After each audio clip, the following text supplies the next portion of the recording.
अस्सलाम वालेकुम। आज हम बात करेंगे पाकिस्तान की हालिया तारीख के सबसे बड़े सियासी भूनचाल के बारे में। जी हाँ, हम बात कर रहे हैं साइफर केस की। एक ऐसा तनाज़ा जिसने पूरे मुल्क की सियासत को हिला कर रख दिया।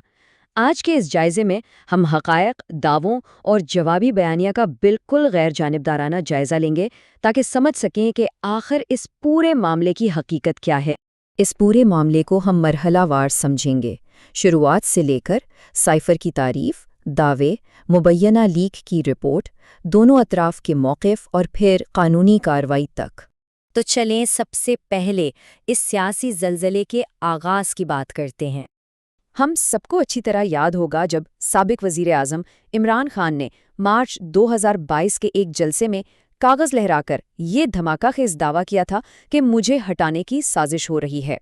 यकीन माने, इस एक जुमले ने फौरी तौर पर मुल्क में एक ऐसा सियासी टकराव पैदा कर दिया जिसकी मिसाल पहले कभी नहीं मिलती। लेकिन सियासी बयानबाजी से ज़रा हटकर ये समझना ज़रूरी है कि आखिर ये साइफर होता क्या है। देखिए, आसान अल्फाज में साइफर किसी भी सिफारत खाने और उसकी हुकूमत के दरमियान राब्ते का एक मामूल का खुफिया तरीका होता है।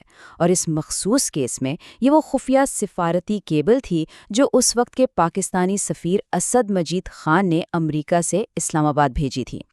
अब इस केबल में था क्या? ज़रा ये बताते हैं कि इसमें एक मुलाकात का जिक्र था। ये मुलाकात पाकिस्तानी सफ़ीर और अमरीकी अहलकार डोनाल्ड लो के दरमियान हुई थी। और इसमें अमरीका की जानिब से पाकिस्तान की खारजा पॉलिसी, ख़ास तौर पर जो रूस और यूक्रेन की जंग में पाकिस्तान का गैर जानिबदाराना मौक़िफ़ था ना, उस पर मुबैना तौर पर शदीद नाराज़गी का इजहार किया गया था। अब आते हैं इस लम्हे की तरफ जब ये खुफिया दस्तावेज़ पब्लिक में मुतारिफ हुई। यहाँ वाक़यात की रफ्तार देखना बहुत ज़रूरी है। मार्च में केबल आती है, इसी महीने जलसे में दावा सामने आता है और ठीक अगले महीने यानी अप्रैल में अदम एतमाद की तहरीक कामयाब हो जाती है और हुकूमत ख़त्म। इसके बाद अगस्त 2023 में मीडिया में ये दस्तावेज़ मुबैना तौर पर लीक हो जाती है।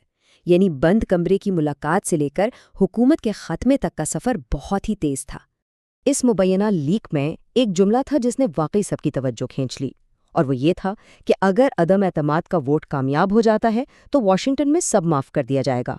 बस यही वो मखसूस जुमला था जिसको बुनियाद बनाकर ये दावा किया गया कि पाकिस्तान पर दबाव डाला जा रहा है और कोई बड़ी बैरूनी साजिश हरकत में है। अब ज़रा तफसील से इस रिपोर्ट को देखते हैं जो मीडिया में पब्लिश हुई। एक अमेरिकी तहकीकाती आउटलेट ने जब इस मुबैना साइफर की तफसीलात छापी तो कई अहम दावे सामने आए। उन्होंने बताया कि अमेरिकी हुक्काम वाकई पॉलिसियों से नाखुश थे, ख़ास तौर पर रूस और यूक्रेन वाले मामले पर। और सबसे अहम बात, इस रिपोर्ट के मुताबिक वहाँ पाकिस्तान में सियासी तब्दीली लाने की बाकायदा बातचीत हुई और ये कहा गया कि अगर बरतरफी हो जाती है तो दोनों मुल्कों के ताल्लुकात बेहतर हो जाएंगे। लेकिन ठहरें, इस कहानी का दूसरा रुख भी है। जवाबी बयानिए को देखना भी इतना ही अहम है। यहाँ आकर राय बिल्कुल तकसीम हो जाती है।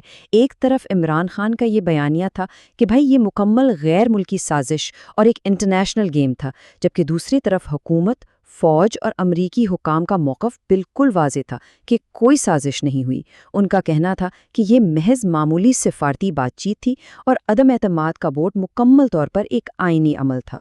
खैर, अगर हम गैर जानिबदार सियासी तज्ज़ियाकारों की बात सुने तो वो एक बहुत ही दिलचस्प ज़ाविया पेश करते हैं।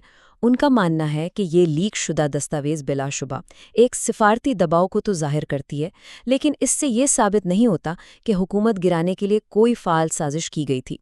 दबाव और साजिश में एक बारीक मगर बहुत अहम फ़र्क होता है।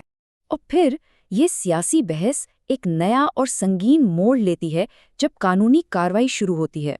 जी हाँ, मामला सिर्फ टीवी शोज तक नहीं रहा, बल्कि ऑफिशियल सीक्रेट्स एक्ट के तहत बाकायदा मुकदमा दर्ज कर लिया गया। इमरान खान और शाह महमूद कुरैशी पर ये इंतहाई संगीन इल्ज़ाम आयद किया गया कि उन्होंने अपने सियासी मकासद के लिए रियासती राज अफशा किए हैं। इसने पूरे मामले को एक मुजरिमाना कार्रवाई में तब्दील कर दिया। यहाँ रियासत और सियासी जमात का मौक़िफ़ एक दूसरे से बिल्कुल मुतसादम है। रियासत का कहना है कि खुफिया दास्तान को गैर कानूनी तरीके से सियासी फ़ायदे के लिए इस्तेमाल किया गया, जबकि दूसरी तरफ पीटीआई का ये दिफा है कि भाई ये कोई जुर्म नहीं बल्कि महज अवाम को सच बताने की सज़ा दी जा रही है। تو ان تمام شواہد، قانونی کارروائیوں اور ایک دوسرے پر لگائے گئے الزامات کو دیکھنے کے بعد ہمارے ذہنوں میں ایک ہی سوال ابھرتا ہے: کیا اس سائفر کیس نے پاکستان کی سیاست اور سوچنے کے انداز کو واقعی ہمیشہ کے لیے بدل دیا ہے؟ آج کے اس جائزے کے بعد آپ اس بارے میں کیا سوچتے ہیں؟ یہ فیصلہ اب ہم آپ پر چھوڑتے ہیں۔